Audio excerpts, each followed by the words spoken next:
Mikal Bridges cannot guard. He has been bad on defense for like a year and a half or more at this point, and this is not supposed to happen. When you fall off as a defensive player, it's because you get older, get a little bit less athletic, but Mikal Bridges is still in his prime. We've seen him be a great defender not that long ago, and all of a sudden, towards the end of his Nets tenure, and now especially with the Knicks, he can't guard anybody. So how did we get here? What exactly happened here? Well, I'm sure some of you are thinking, okay, Mikal Bridges was never actually that good of a defender in the first place. Well, let me remind you, he finished second in the league in Defensive Player of the Year voting behind Marcus Smart in 2022. He was first team all defense that year. That doesn't happen by accident. He finished just barely outside of all defense teams in 2021 and 2023 as well, so close that if there were 3 all defense teams, he would have made third team all defense based off the voting. And he was a key, critical piece of 2 really good Suns teams, a team that made the 2021 finals and ultimately lost to Milwaukee. He was an incredibly impactful defender on that team. And in the year that he almost won Defensive Player of the Year in 2022, the Suns won 64 games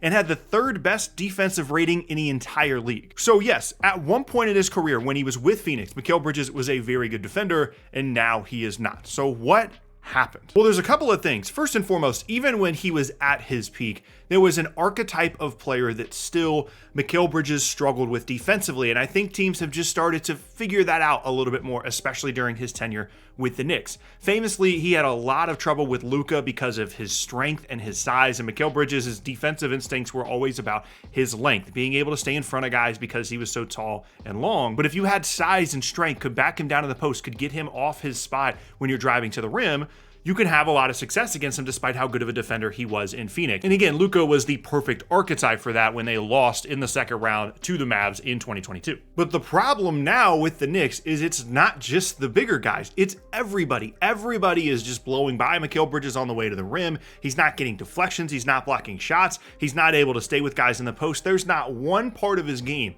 where he's good defensively. And it's to the point where he went from finishing second in Defensive Player of the Year voting a couple years ago to right now, I feel comfortable saying Mikal Bridges is a bad defensive player. And that's a problem for a Knicks team that already has Jalen Brunson, bad defensive player, and Karl Anthony Towns, very bad defensive player, in the starting lineup. 3/5 of their starting lineup can't guard. And it's especially strange because the assumption was when they made the trade, when the Knicks brought in Mikal Bridges, the assumption was the reason that he wasn't good with Brooklyn and he wasn't good as a defender for the last year and a half of his time in Brooklyn, the reason that he wasn't as good is because he had so much more offensive responsibility. He was taking 20 shots a game all of a sudden, something that he just wasn't doing at all in Phoenix. He had all this energy that he was able to conserve for the defensive end of the floor. He wasn't even scoring 15 points a game for Phoenix. He didn't have to create anything offensively. All of his energy was spent defensively.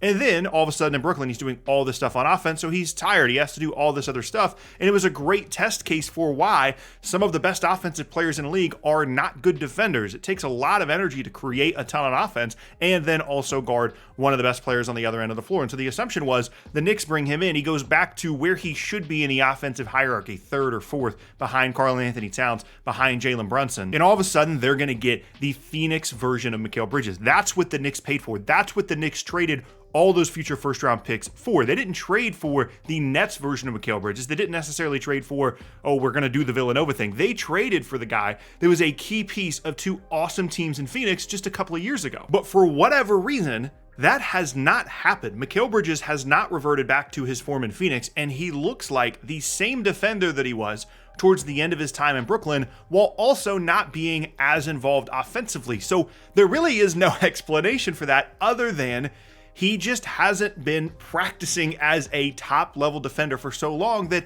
maybe he just lost it. Maybe he doesn't have as much interest. Maybe he's not as dedicated to it anymore because he wants to be this primary focal point offensive player. Once you get to the point where you're a guy that's scoring 20 points per game, there was a stretch in Brooklyn at one point where Mikal Bridges was averaging over 25 points per game. Once you become that guy, which is obviously way more fun, it's hard to revert back to being peak defender, defensive player of the year caliber guy like he was in Phoenix. It's just a difficult thing to do, even if your situation changes, even if you have better offensive players around you. And so he probably looks at his situation with the Knicks and is like, oh, Giannonobi can do all the guarding stuff. I'm part of this big 3. I'm someone that's a real offensive threat.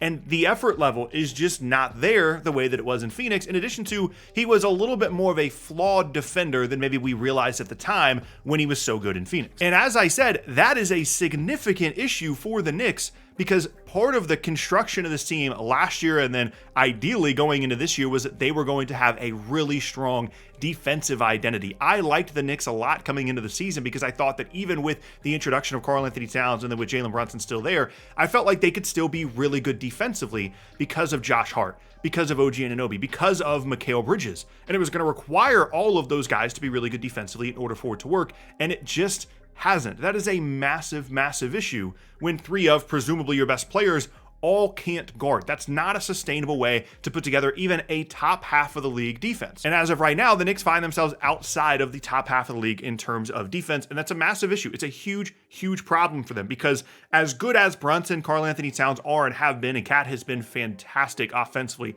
to begin the season, they're not going to put together like a top 2 offense in the league for the entirety of the season. They're just not built that way from a spacing perspective. They're not built that way in terms of, quite frankly, high-level offensive play. They have 2 really, really outstanding, really, really good offensive players, but they don't have a Luka. They don't have a Giannis. They don't have a Jokic. They're going to be a little bit worse offensively than some of their peers amongst contenders. And again, the concept of the team was they were still going to be really good on defense like they were last year, and they simply haven't been. It's not to say that Mikal Bridges can't get it figured out. It's okay to have a bit of an adjustment period back into being this defender that he was in Phoenix, at least something close, because again, that's what they traded for.